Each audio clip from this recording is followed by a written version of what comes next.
আমরা চাই না এদেশে চাঁদাবাজি দখলবাজি থাক, ঠিক কিনা বলেন? এদেশে কোনো দুর্নীতি থাক, টেন্ডারবাজি থাক, এগুলো আমরা চাই? আই হেট পলিটিক্স একটা জেনারেশন আছে, এই বেশিরভাগ জেনজি অফ সিলেট, এরা আই হেট পলিটিক্স জেনারেশন। এরা পলিটিক্স কে পছন্দ করে না। তো কেন করে না, এর দায়ভার আমাদের আছে না নাই? আছে। এবং আমরা দেখেছি ক্ষমতার পালাবদল যখন হয়, এক সরকার যায় আরেক সরকার আসে, তখন দুর্নীতির ফিরিস্তি আমরা জানতে পারি, এর আগে জানতে পারি না। প্রতিটা দলের ভেতরেই আমরা এই বাজে চর্চাটা দেখেছি। সো এখন আমাদেরকে শুধরে নেয়ার সময় এসেছে।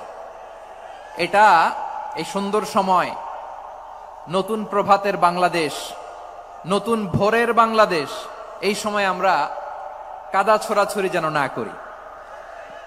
আমাদের শপথ নেয়ার সময় এসেছে প্রতিটি দল যে আমরা কোনোদিন আর চাঁদাবাজি করব না, টেন্ডারবাজি করব না, দখলবাজি করব না।